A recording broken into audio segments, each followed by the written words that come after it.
Boa noite, minha turma linda! Bem-vindos à nossa live de terça-noite do Renovamente, sempre com temas importantes para o nosso coração, à luz da Palavra de Deus.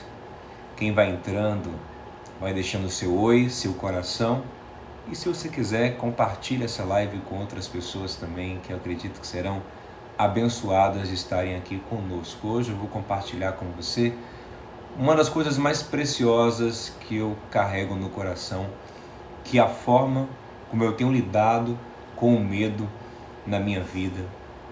Eu acredito que vai te abençoar muito, tá bom? Não vou perder tempo, eu vou direto ao assunto. Quem perder os primeiros minutos terá que assistir depois, caso a live fique salva, porque nós temos esse risco, né? Da live não ficar salva, do Instagram derrubar ou não permitir que nós depois postemos a live ou sequer baixemos a live para postar em outra plataforma.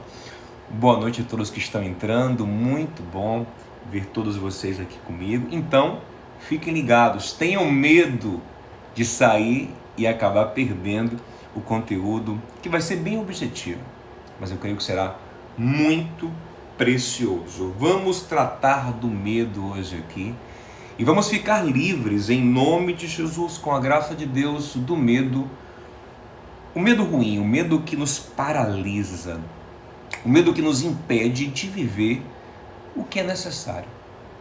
Eu não quero que você confunda medo com prudência. Prudência é inteligência. Salomão diz em Provérbios 8:12 que a prudência, ela mora com a sabedoria. São irmãs, andam juntas. Inteligência. O prudente, ele não corre riscos desnecessários.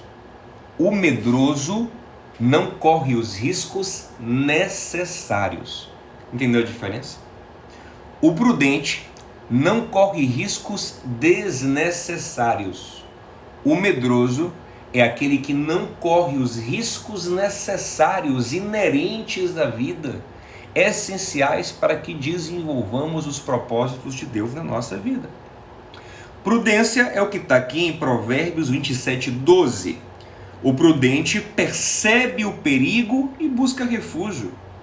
Se esconde, porque não vai se expor a um perigo desnecessário. O inexperiente ou imprudente segue adiante e sofre as consequências. Não é de prudência que nós vamos tratar hoje, que a prudência é boa, mas do medo. O medo é aquele sentimento que potencializa o problema e até cria problemas. O medo cria monstros que não existem.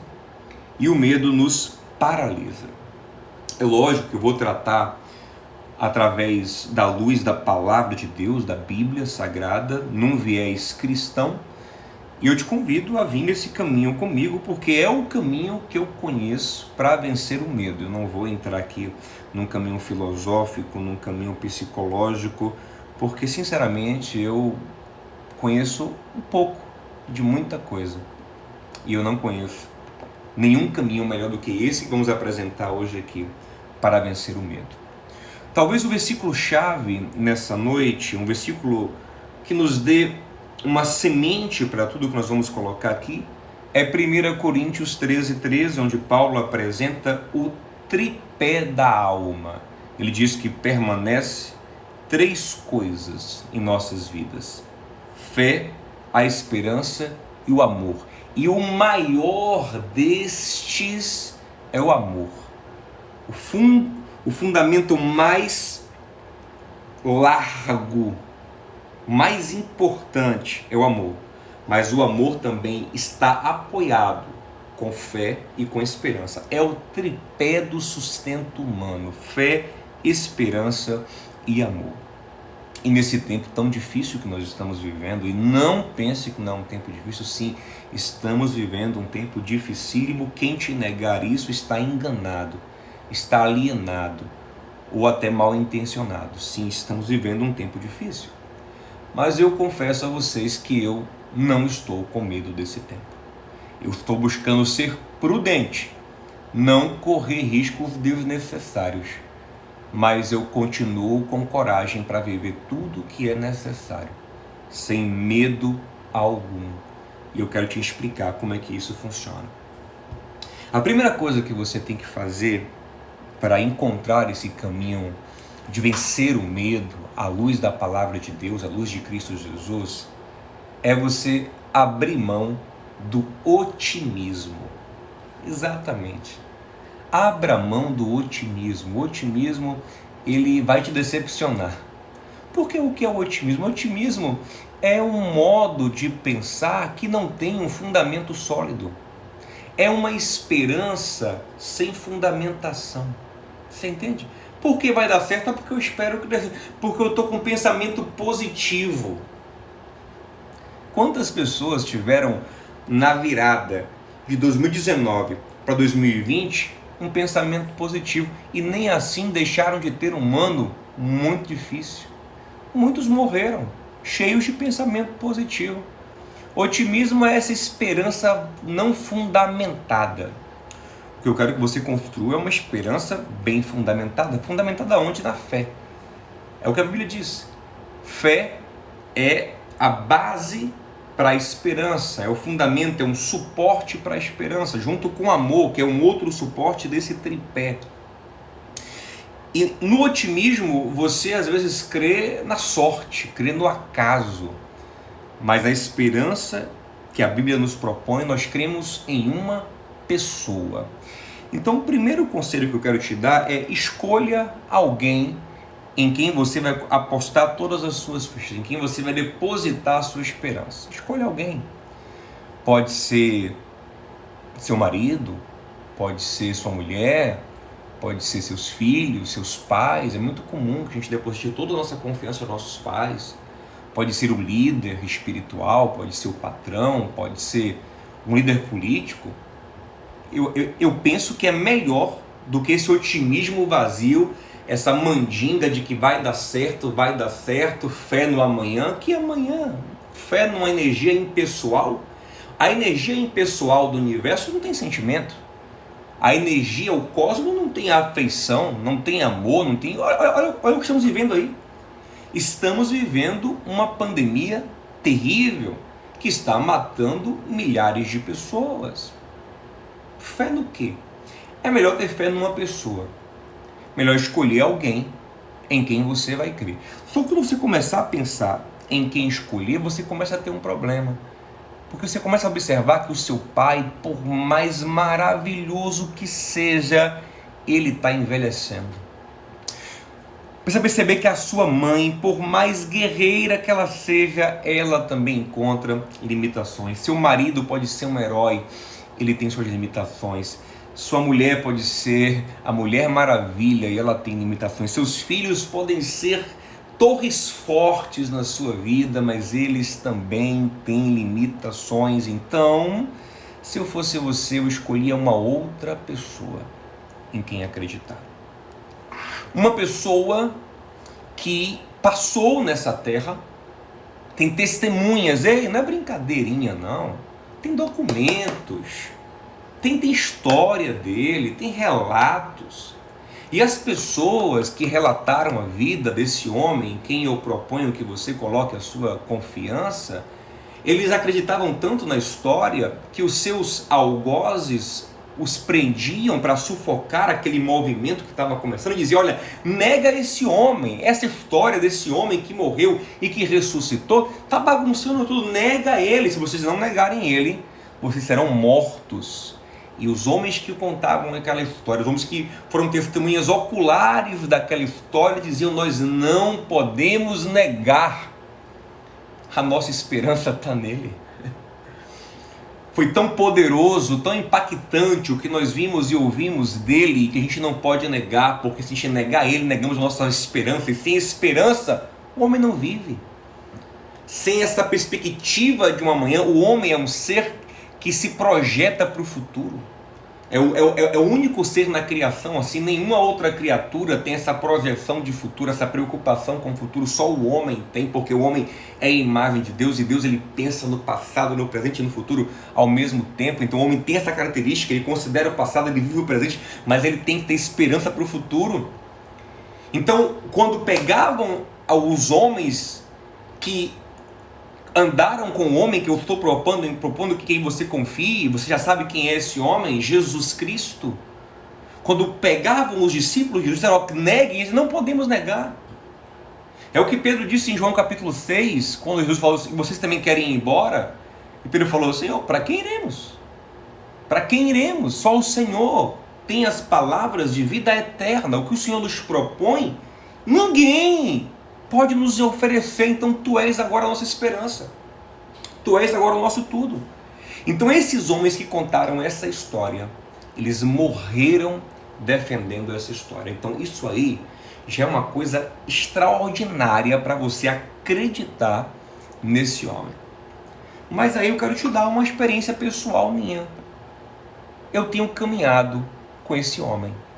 Eu tenho caminhado com o espírito desse homem. Sim, espírito. Interessante que às vezes nós, que temos uma linha cristã, nós às vezes não pensamos muito nisso, né? Às vezes pessoas de outras religiões, eles pensam mais em comunicação com o espírito que guia, o espírito que fala, o espírito...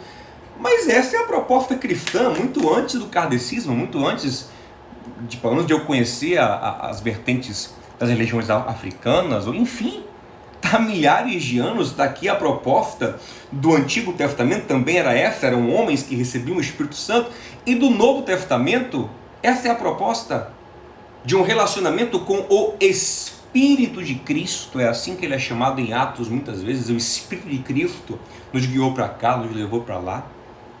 Jesus disse em Mateus 28:20, estarei com vocês sempre, sempre. E eu tenho experiências com isso. Exatamente aqui e agora, Ele está comigo.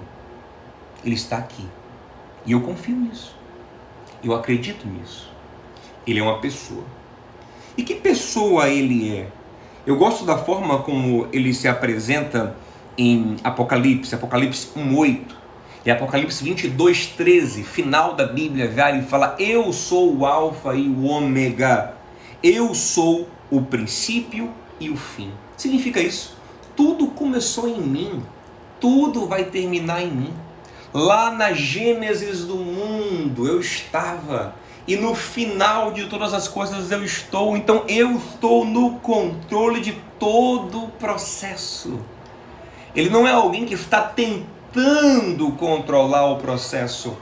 Ele é alguém que tem o controle do processo nas suas mãos. É alguém soberano. Isso é bom demais, gente. Está tudo no controle do Senhor. Todo o poder foi dado a Jesus nos céus e na terra, e Ele governa tudo para o seu propósito. Então isso é maravilhoso. Em Salmos 90, versículo 1, Moisés fala, Senhor, Tu és o nosso refúgio sempre, de geração em geração. O mesmo Deus que ajudou Abraão, Moisés sabe que está ajudando ele. E Davi sabia que o mesmo Deus que ajudou Abraão e Moisés ajudava ele. E Salomão sabia que o Deus que ajudou seu pai o ajudava. E assim ia acontecendo.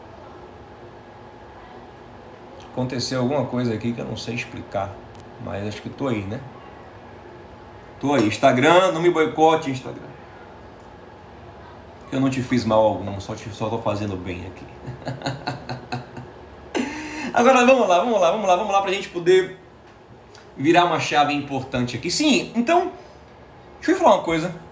Eu tenho uma convicção de que o Deus que está comigo aqui é o de Abraão, é o de Moisés. É o Deus que enviou Jesus. É o Deus de Pedro, de Paulo, é o mesmo Deus.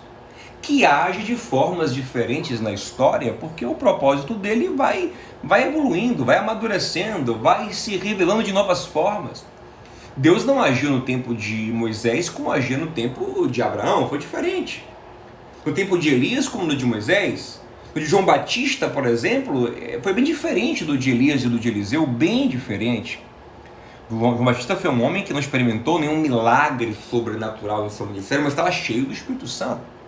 No tempo da igreja, teve marcas diferentes, e o nosso tempo é um tempo, o tempo da igreja primitiva, eu falo, e o nosso tempo, que é a continuação da igreja, tem as suas marcas, mas é o mesmo Deus. Jesus Cristo é o mesmo ontem, hoje e eternamente, Hebreus 11. Então, nós precisamos, Hebreus 8, nós precisamos compreender esse Deus e caminhar com Ele. Agora, uma pergunta. Quando eu entendo a presença desse Deus na minha vida, então eu tenho a garantia de que eu não passarei problemas, de que eu não terei desafios difíceis, que eu não terei dores, e por isso que você não... Pastor Diogo, você não tem medo algum, porque você tem certeza de que você não vai ser contaminado pelo coronavírus, né? Deus já te revelou. Não é isso, gente. Ouça, não é que eu não tenho medo, não é que eu tenho certeza que não serei contaminado pelo coronavírus. É que eu não tenho medo de ser contaminado pelo coronavírus. É diferente. Você entende? Eu sei que eu posso ser contaminado pelo coronavírus. Eu não sou melhor do que ninguém. Mas eu não tenho medo de ser contaminado. Não é que eu serei imprudente, repito, quem pegou a live agora, lá no começo.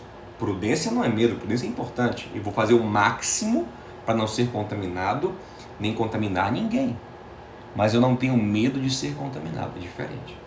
Por quê? Porque eu creio nesse controle absoluto de Deus. A promessa de Deus nunca foi que nós não passaríamos por problemas. A promessa de Deus foi que nós passaríamos por problemas com Ele. Nilzete falou que está sem som. Confere isso, gente. Está sem som? Vocês não estão me ouvindo? Por favor, confirma isso para mim. Por exemplo, Salmo 23, versículo 4 diz que Davi fala: ainda que eu ande no vale da sombra da morte, eu não temerei, porque tu estás comigo. Entendeu? Então assim, eu posso passar no vale da sombra da morte. A questão é que eu não passo sozinho. Essa é a questão. Quando eu era mais novinho, pode não parecer, quando eu conto isso as pessoas não acreditam. Mas eu era briguento, confusento, eu procurava briga na rua. Você acredita nisso?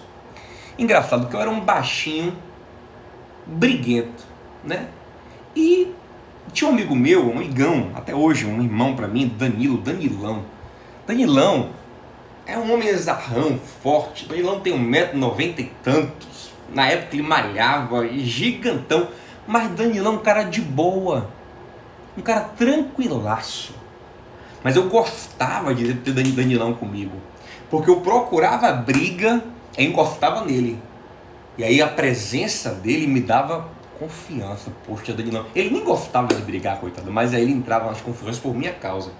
Mas a presença dele ali, que coisa, gente, que coisa boa era o Danilão. Danilão era bom demais.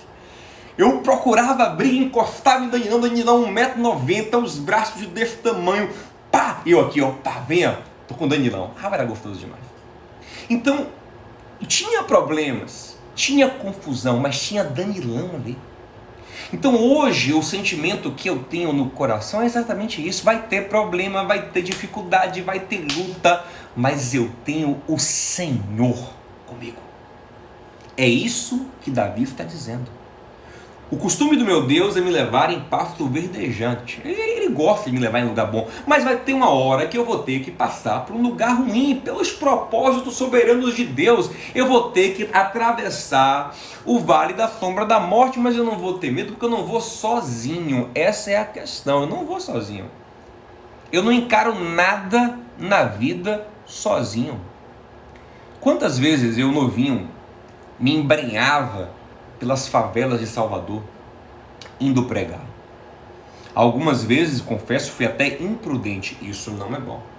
Mas algumas vezes não, eu fazia tudo o que era necessário, mas eu precisava cumprir a minha missão, eu tinha que estar ali, não podia fugir, não podia deixar de ir naquele lugar, porque era um lugar que eu não conhecia, então eu me precavia, chamava um irmão da área para ir comigo, tomava todos os cuidados possíveis, mas eu ia. E quando eu estava andando naqueles becos, naqueles lugares desconhecidos, era tão gostoso aquilo, era ainda imaturo em muitas coisas, mas desde o começo eu andava ali e eu tinha uma convicção: Deus está comigo. Deus está comigo. Essa convicção precisa invadir o seu coração. É o que Deus diz em Josué capítulo 1, versículo 9, de Josué: não temas, porque eu, o Senhor teu Deus, serei contigo por onde quer que tu andares. Isaías 41:10, Deus diz: não temas, porque eu te ajudo. Com a minha mão direita vitoriosa, eu seguro na sua mão direita, eu te fortaleço e te digo: não temas. Você tem que perceber isso. Agora, isso não é uma garantia que não vai ter problema. Salmo 34:19, muitas são as aflições do justo, muitas, mas o Senhor o livra de todas elas. João 16:33, no mundo tereis aflições, mas tenham bom ânimo, eu venci o mundo. Está vencido já, está consumado, está dominado. Vocês sabem, está tudo dominado, tudo consumado, tudo feito, tudo pronto. Jesus dominou todas as coisas, não tem nada que nos separe mais desse amor de Deus, e eu vou entrar nisso já já. Pastor, como eu faço para ter essa fé? Essa fé vem da palavra e do Espírito. Romanos 10:17, fé vem pelo ouvir e ouvir a palavra. Agora é o seguinte, não é simplesmente ouvir uma pregação, não, é deixar a palavra, a verdade de Deus entrar em você. Jesus disse em João 6:63, as minhas palavras são espírito e vida. Você tem que encarnar. O verbo se fez carne, o verbo tem que encarnar em você. Você tem que viver, você tem que sentir. Você tem que deixar essa palavra modelar suas percepções da vida, suas preferências, seu gosto, tudo. Ela vai encarnando, ela vai sendo você. O que eu percebo na palavra influencia até o que eu quero comer, sabe? Influencia aquilo que eu admiro, aquilo que eu... Influencia tudo, influencia o meu conceito do que é bom e do que é ruim. Você tem que deixar essa palavra viva e entrando e fazendo parte.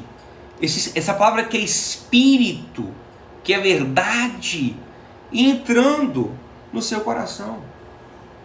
E aí, para a gente ir num ponto muito importante, a gente poderia falar muito sobre o medo aqui, mas vamos logo no master medo, no principal dos medos que nós carregamos, ainda que a gente não pense nele, ele martela o nosso subconsciente, que é o medo da morte. Lá em Hebreus, grava esse texto, Hebreus 2:15, diz que Jesus veio nos libertar da escravidão em que todos nós vivíamos pelo medo da morte. Estou aí? O medo da morte escraviza todos até que sejam livres em Jesus Cristo. Paulo diz que a morte, lá em 1 Coríntios 15:26, a morte é o nosso derradeiro, nosso último inimigo. Mas aí que tá. Vamos lá. Por que ter medo da morte? Se eu confio em Jesus, se eu confio na sua palavra, e ele promete exaustivamente que a morte é uma transição para algo maior, como Paulo disse, o viver é Cristo, o morrer é lucro, por que ter medo da morte? Eu teria medo da morte, sinceramente, se eu tivesse fundamentado numa religião oriental. Porque nas religiões orientais, na sua grande maioria, quando você morre, você perde a sua pessoalidade, você não é mais uma pessoa, a sua alma se funde à alma universal, ao cosmo.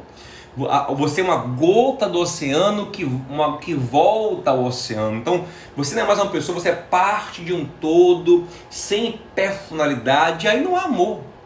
Onde não há pessoas, onde não há indivíduos, não há relação de amor. Isso é tão profundo que Deus, mesmo sendo um, é três.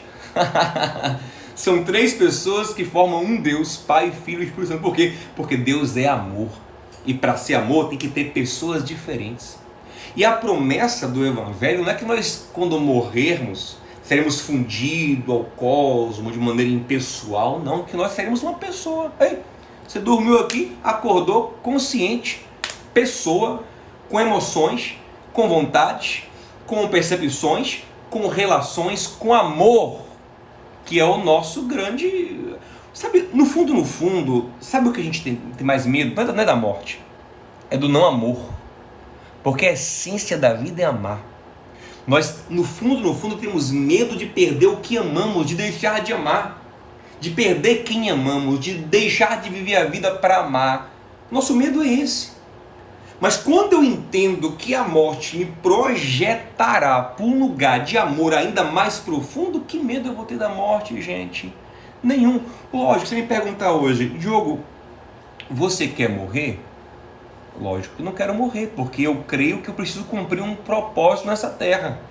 Preciso criar meus filhos, preciso abençoar pessoas, preciso viver uma relação com a minha esposa, eu preciso, glorificar Deus ainda em vida. Mas se eu tiver de morrer hoje, gente, é como quem fala assim, olha, não estou planejando, assim, um dos meus sonhos, abrir o coração para você, se alguém quiser se compadecer e me dar uma casa lá, eu aceito.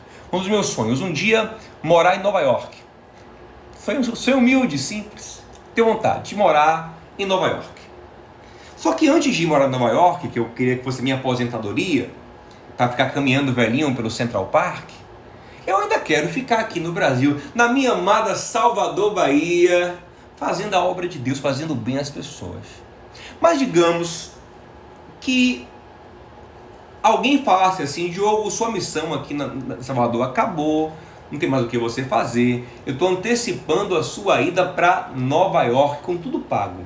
Você vai morar em frente ao Central Park, uau! E vai curtir Nova York. Eu vou achar ruim, é? Eu vou achar ruim? Eu queria depois, mas eu estou indo para um lugar maravilhoso. É o mesmo sentimento que eu tenho em relação à morte. Se eu for agora, eu estou indo para um lugar maravilhoso. Eu estou indo ter uma relação ainda mais profunda com o amor da minha vida, que é Jesus. Aquele que me amou como ninguém poderia me amar. Aquele que me aceita, me compreende, me perdoa, me ajuda como ninguém pode fazer. Então é assim que eu encaro a morte. E observe, todos os nossos anseios de ser alguém importante, relevante, na próxima vida serão supridos. Eu tenho falado aqui reiteradamente, citado Apocalipse 2,17, que diz assim, quando o vencedor estiver diante de Cristo, ele receberá uma pedra branca e nela escrito um novo nome que ninguém conhece a não ser você que receber. Significa isso que a sua identidade é profundamente única, o seu galardão é profundamente único, a sua função, porque a identidade aponta para um propósito, a sua função na eternidade é muito única, muito própria. Nem seu nome vai ser repetido por nenhum dos celestiais. Peraí, rapaz, essa vida é ruim? É a vida que lá em Apocalipse 21 diz que não vai... a primeira coisa que a Bíblia fala é, e não haverá mais morte, nem dor, nem tristeza, nem clamor. Peraí, é a restauração do paraíso. Essa é a esperança cristã pro pós-vida, gente, pro depois da morte. É vida eterna. A gente passa da vida para a vida, vencemos a morte.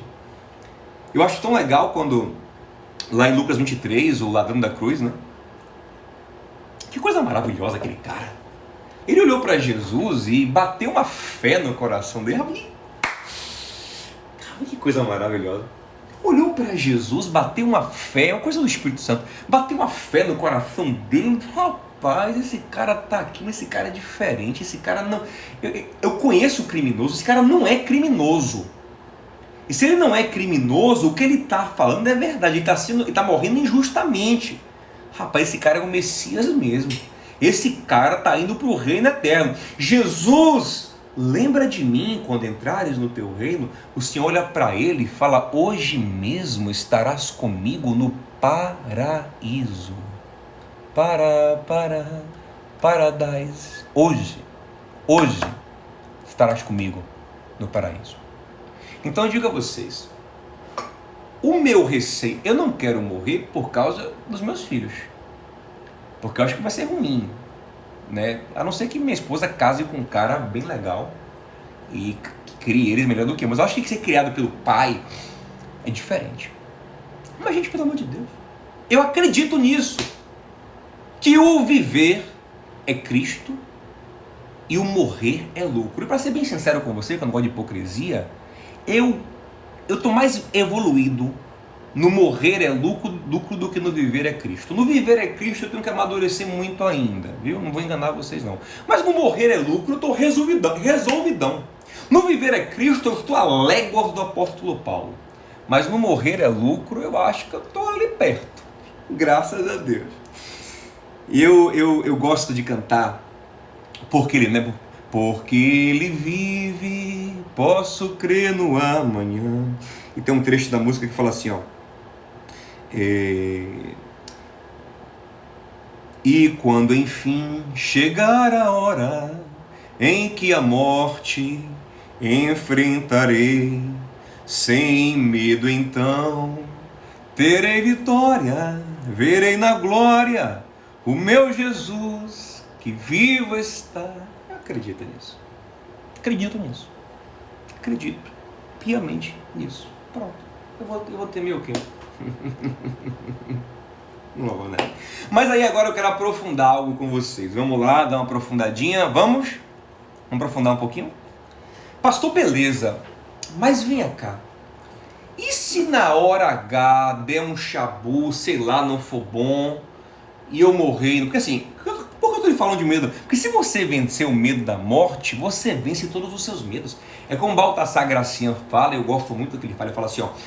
Mire no seu pior inimigo. Vencendo o pior inimigo, os outros viram fichinha. Se eu não tenho medo de morrer, eu vou ter medo de quê, gente? Pelo amor de Deus. Se eu não tenho medo da morte, eu vou ter medo de quê? Pelo amor de Deus, gente. Entendeu? Por isso que eu fui logo no medo da morte. Né? Mas aí pode dar um outro chabu. Pastor, mas se na hora H eu não entrar no céu? E se... Aí sabe de quem é esse medo que você está tendo? Medo de Deus. Aí você tem medo de Deus. E aí está faltando você entender quem Deus é.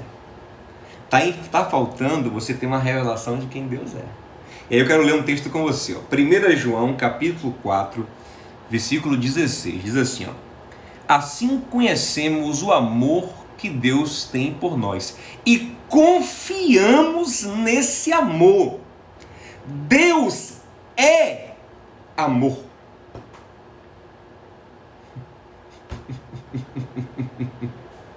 Deus é amor. Você se relacionando com Deus está se relacionando com o amor. Eu vou continuar.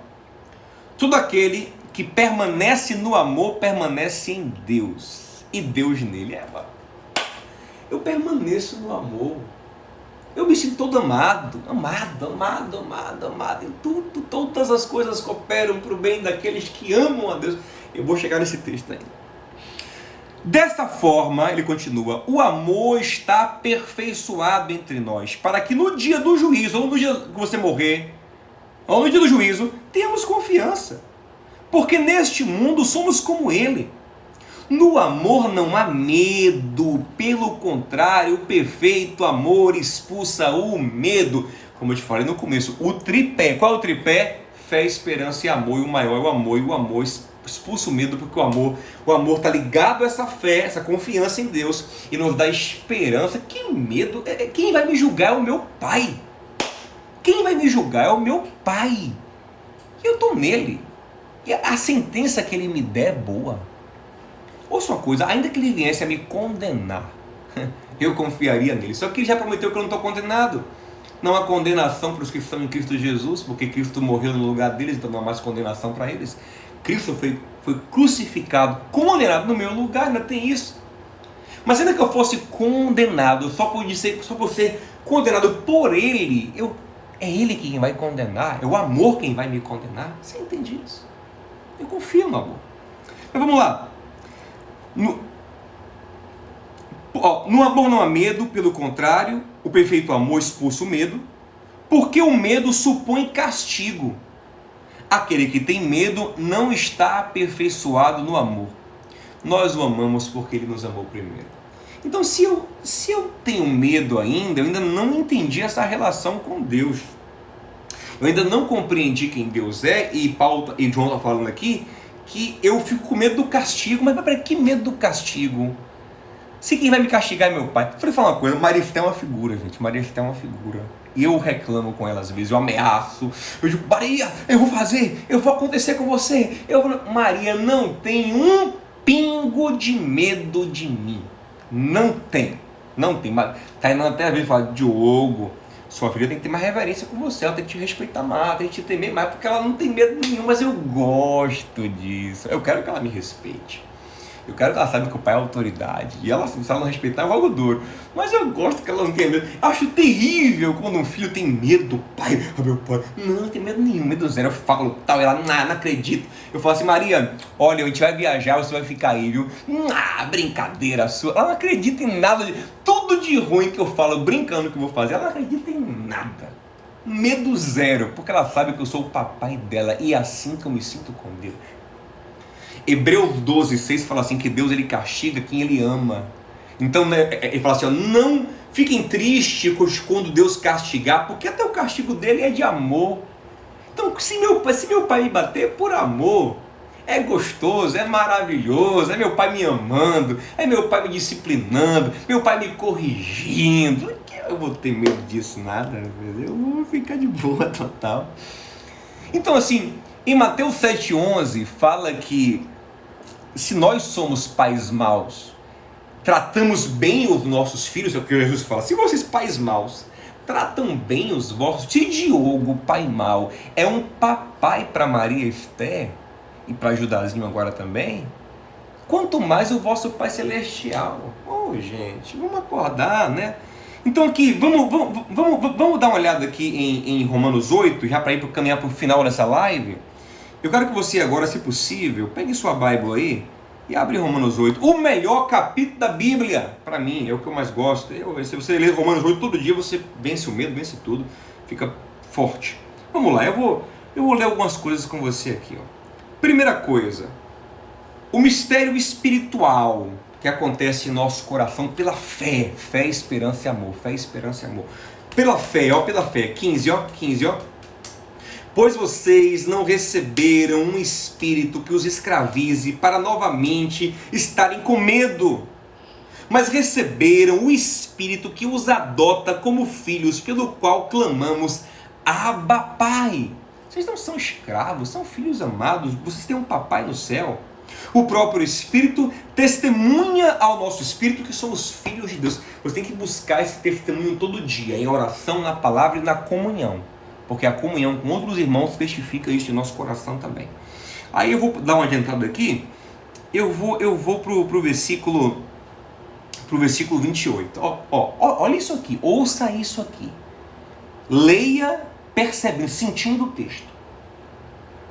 Sabemos que Deus age em todas as coisas para o bem daqueles que o amam, dos que foram chamados de acordo com o seu propósito. Deus age em todas as coisas.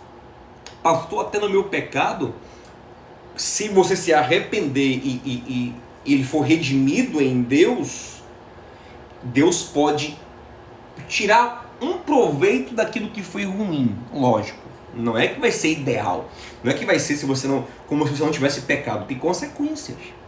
Mas Deus é tão bom que Ele pode aproveitar de alguma forma a bagunça que você fez, sabe?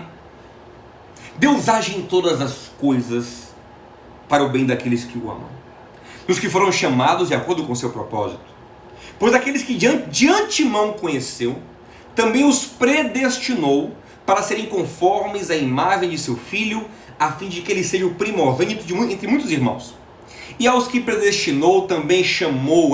Se você é chamado por Deus, é porque você foi escolhido. E aos que chamou também justificou, e aos que justificou também glorificou. Agora, olha que versículo poderoso, gente. Que diremos, pois, diante destas coisas? Se Deus é por nós, quem será contra nós? Quem verdadeiramente é contra nós? O que verdadeiramente é contra nós? Se Deus está agindo em todas as coisas para o bem daqueles que o amam, o que verdadeiramente é contra nós? Que diabo é contra nós? O que? O que realmente se opõe? Não, nada. Deus é comigo. Deus. Se Danilão comigo no Mamagaia me fazia me sentir bem, imagino que é Deus na minha vida, me abraçando, eu agarrado nele, ele apegado em Deus. Salmo 91, porque se apegou a mim com amor, Deus diz, eu também o livrarei, colocarei no alto refúgio e o glorificarei porque conheceu o meu nome. O que é de verdade contra mim? Nada. A gente cai para cima, a gente só cai para... É aquela frase do Capitão Nascimento, tentaram me derrubar e eu caí para cima. É assim que eu me sinto, só caio para cima. É tudo nele, é tudo... O que contra nós? Ó, o 32. Aquele que não poupou seu próprio filho, mas o entregou por todos nós, como não nos dará juntamente com ele e de graça todas as coisas? Se Deus já nos deu Jesus, que era o melhor que ele tinha, o que ele vai me negar? Ele só não me dará o que eu não preciso, ele só não me dará o que me faz mal. Eu agora não estou mais me dando doces, e vocês também, por favor, não me deem mais doces, porque muita culpa de vocês que ficam me dando doces. Eu não estou mais me dando doces, por quê? Porque eu acho que o doce me faz mal. Tenho vontade, mas eu não me dou doce. Não estou dando doce para minha filha também, porque eu acho que o doce em excesso faz mal. É o que Deus faz. Tem muitos doces que nós queremos que Ele não dá porque faz mal, não é a hora certa, está na quantidade errada, você está desequilibrado no seu consumo de açúcar, entenda isso metaforicamente. Mas Ele não tem dificuldade de nos dar nada, Ele já nos deu Jesus, já me entregou Jesus por mim, já me deu o Espírito Santo. Não vai me dar, o que Ele vai me negar? Quem fará acusação alguma contra os escolhidos de Deus? É Deus que nos justifica, não importa o que o acusador, a palavra diablos no grego é acusador, pode levantar o diabo que for, o acusador que for, o crítico que for, não importa, se eu estiver em Cristo, nele, Ele que me justifica. Quem os condenará? Foi Cristo que morreu. O preço foi pago. Quem vai ousar questionar a Deus o preço pago por Jesus? Quem vai dizer, não, esse preço não vale? Meu filho morreu à toa? Foi? Quem vai questionar? E aí entra, 35, quem nos separará do amor de Cristo? Será tribulação? Ou angústia? Ou perseguição? Ou fome? Ou nudez? Ou pandemia? Ou coronavírus? Ou perigo? Ou espada? Como está escrito, por amor de ti, enfrentamos a morte todos os dias, o que Paulo fala. Nada disso. Eu vou passar por, como eu falei, confiar em Deus não é garantia de não passar por problemas. Eu vou passar por angústia, perseguição, nudez e fome, se necessário, mas eu me sinto amado em tudo isso. Em tudo isso eu vou vendo o amor de Deus sendo revelado, a costura do amor, o detalhe, o toque, a provisão, o cuidado, o carinho, aquele amor ali gostoso, aquele amor é maravilhoso, é bom demais. Mas em todas estas coisas somos mais que vencedores por meio daquele que nos amou. Que coisas? Perigo, coronavírus, pandemia, crise financeira, doenças, divórcio, abandono, traição, ingratidão, em tudo isso que eu passar, se eu passar na consciência de que Deus age em tudo para o meu bem, de que Ele está no controle de tudo, que Ele me abraça em amor em tudo, eu sou vencedor, porque eu vivo, ainda que com dor, pastor, então é euforia o tempo todo? Não, tem lágrima, tem choro, mas é o choro de quem está sendo amado, é o choro de quem está sentindo uma dor necessária, de quem está sofrendo uma cirurgia, diz, está doendo, mas eu tenho que passar por isso, e eu confio no amor de Deus nesse processo aqui também. Eu sou amado. O que acontecer na minha vida, eu interpreto assim. Eu te convido a interpretar assim. Isso joga fora o medo. Para encerrar, 38. Pois estou convencido de que nem morte, nem vida, nem morte, nem vida, nem a morte, nem a vida, nem os anjos, nem Miguel, nem Gabriel, nem os demônios, nem o presente, nem 2021, nem o futuro, nem quaisquer poderes, nem altura, nem profundidade, nem qualquer outra coisa na criação será capaz de nos separar do amor de Deus que está em Cristo Jesus, o nosso Senhor. Se isso entrar no seu coração, aí fica difícil ter medo. E você, eu falei falar uma coisa, eu falei preparar para isso. E você vai até parecer para algumas pessoas meio arrogante, meio, esse cara não tem medo, essa pessoa não tem medo, destemido, é o corajosão, ele se acha. Não é, eu vou ficar fingindo que tenho medo? Eu vou ficar, não. Prudência é uma coisa. Prudência, quem é imprudente é tolo. Quem é imprudente é bobo. Quem é imprudente não está alinhado com o Espírito Santo, não. Prudência é necessária. Mas você vai ficar fingindo que você tem medo que você não tem? Não tenho. Não tenho medo de nada. Nem de mim mesmo. Se eu tivesse que temer alguma coisa, sabe quem eu temeria? Eu mesmo. Porque a minha capacidade de fazer bobagem é grande. Mas Jesus, ele é tão maravilhoso que ele diz, eu te amei primeiro. O que significa isso? Ele me amou quando eu ainda era pecador. Romanos 5,8. Deus provou o seu amor por mim quando ele amou o Diogo pecador, com minhas falhas na carne. Significa isso, que nem Diogo pecador é capaz de afastar Diogo do amor de Deus. Eu, pecador, eu não pequei o suficiente para Deus desistir de mim. Então, peraí, se ele não desistiu de mim quando eu era pior, ele vai desistir agora? É o que Paulo ensina. Se antes, quando estávamos nas trevas, ele nos amou, quanto mais agora que somos filhos, que somos herdeiros, que não somos mais escravos, mas que recebemos o Espírito que nos adota, pelo qual clamamos Abba Pai. Você tem que chegar aí. Se você chegar aí, acabou, meu amigo. Medo de quê? Pastor, isso é muito perigoso você estar ensinando aí, porque aí os jovens vão querer pecar, os jovens vão querer bagunçar, aí é problema dele. Aí é ele abusando da graça, não entendendo a graça e vai arcar com as consequências. Não tem nada a ver com isso, eu estou pregando o Evangelho. Porque na verdade o Evangelho não quer nos segurar pelo medo. Porque tem pastor, tem líder, tem pregador que quer segurar o povo pelo medo.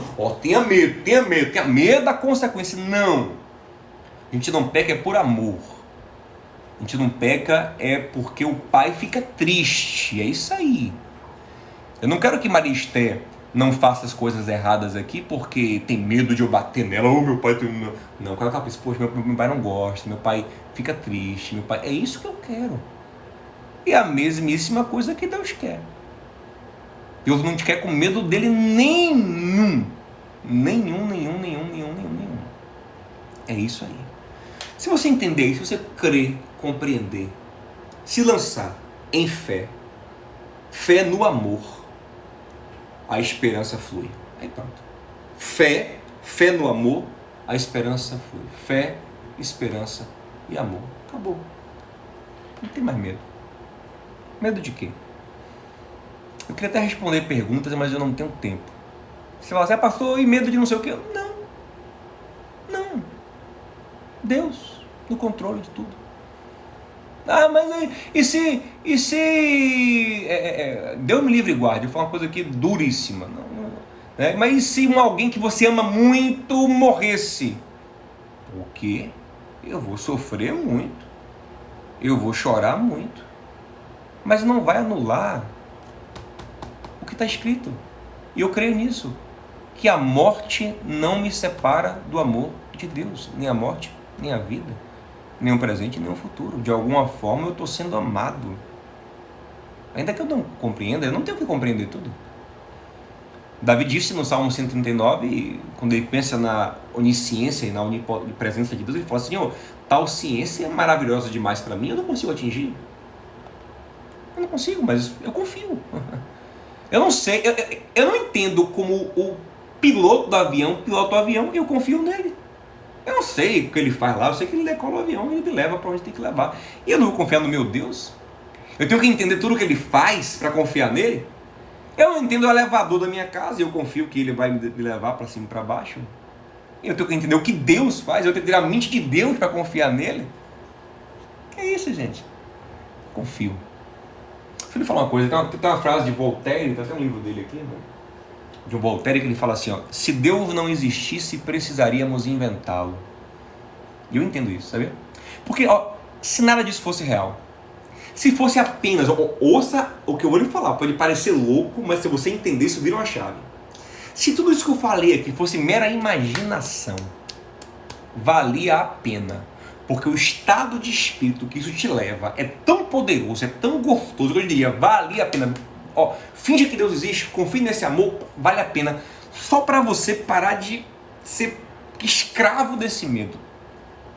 E poder cantar igual Jota Quest. Medo, eu não te escuto mais, você não me leva a nada.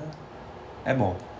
Mas deixa eu lhe falar uma coisa. Só se fosse. Deixa eu lhe falar uma coisa. Não é uma ilusão, é real. Eu tenho experiências com esse Deus. Experiências muitas coisas sobrenaturais. Ele existe. Ele é real. Tem gente que conta experiências com seus guias, seus caboclos, e eu acredito mesmo. Pessoas têm aí os seus espíritos que te guiam, que ajudam. Já vi coisas extraordinárias acontecendo aí. Mas eu tenho comigo o Espírito Santo de Deus.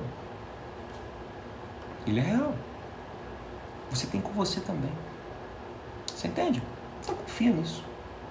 Confia, acabou. Ei, você já ganhou. Sabe qual é o grande lance da vida? E aqui eu vou encerrar mesmo, porque eu tenho que acabar e vai começar o discipulado bíblico no canal da igreja, com o Thiaguinho Batista maravilhoso. Sabe qual é o grande lance da vida? Você tem que entender que você já... vou contar baixinho para vocês aqui. Ei, vocês já ganharam. Vocês já são campeões. Vocês já são mais do que vencedores. Não viva como quem está... Já foi. É assim que eu vi. Já ganhei, meu amigo. Se morrer agora é lucro. Se vier, eu já ganhei. Já sou vencedor. Não tem que ser, já foi. Você entendeu? Tem um seriado, não quero recomendar ele não, viu? O pastor mandou assistir esse seriado, o seriado foi de cena de forte, tem cena forte. Peaky Blinders. Nesse seriado tem um protagonista chamado Tommy Shelby. E o Tommy Shelby, ele é destemidão. Por que ele é destemidão? Porque ele se vê como alguém que está no lucro. Porque muitos amigos dele morreram na Primeira Guerra Mundial. E ele sobreviveu por um milagre. Então ele pensa, peraí, eu estou no lucro já ter morrido. Eu vou ser corajoso. E a coragem dele leva ele a conquistar muita coisa. Porque o medo paralisa. Esse mesmo sentimento de Tommy Shelby, o cristão tem que ter. Paulo tinha. Oxe, eu estou no lucro, rapaz. Eu tô bem demais. O que tinha que acontecer, aconteceu. Encontrei Jesus, encontrei a pérola de grande valor, encontrei o tesouro escondido do campo, já foi. Agora viver é curtir esse amor, e se morrer é lucro. É por isso que quando Estevão está sendo apedrejado, ali em Atos capítulo 7, você não vê um céu chorando, as pessoas, tadinho de Estevão, está morrendo. O Estevão dizendo, Senhor, não me deixa morrer. Senhor, que injustiça estão fazendo comigo aqui. Não, lógico que doía, lógico que era doloroso.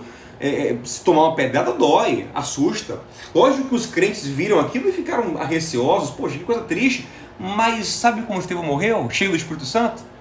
Senhor Jesus, recebe o meu Espírito e perdoa esses aqui, que não sabem o que fazem. Quem estão mal são eles, não eu estou bem. Eu já venci. Os cristãos na igreja primitiva, eles iam para as arenas, eles iam diante dos seus executores, iam para os leões, iam para as guilhotinas, eles iam para as forcas, cantando louvor, para as fogueiras, cantando louvores. Como quem venceu, como quem está resolvido, como quem comemora o título.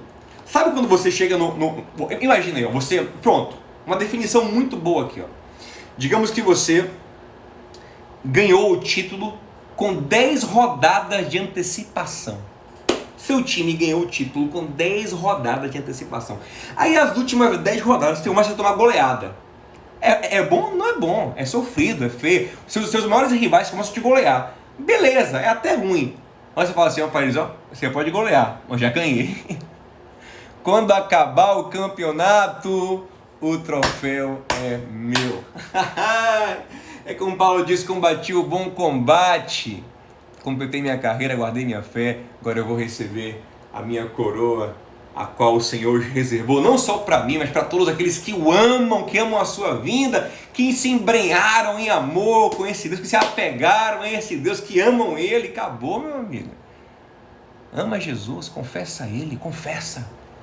Seu coração você crê, e com a sua boca você confirmar, você transbordar essa fé do seu coração, você é salvo. Você foi salvo. Acabou.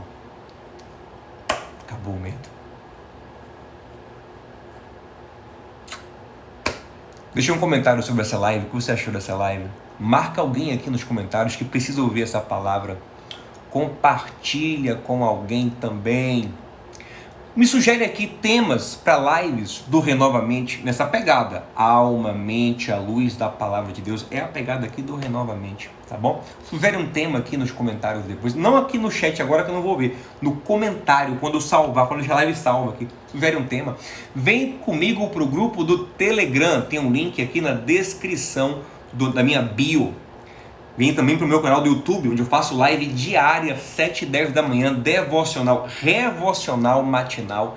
É uma bênção, posto pregações também. Lá também tem um espaço especial, um conteúdo exclusivo de mentoria. E agora, daqui a 3 minutinhos, vai começar um discipulado bíblico maravilhoso com Tiago Batista no canal da Lírio Armação. Bota no YouTube Lírio Armação.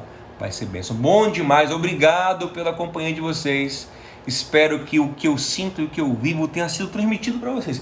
Eu estou falando do que eu vivo. E que isso chegue no seu coração com a força dessa verdade. Tá bom? Amo vocês. Obrigado por tudo. Um beijo. Shalom. Completude no seu coração.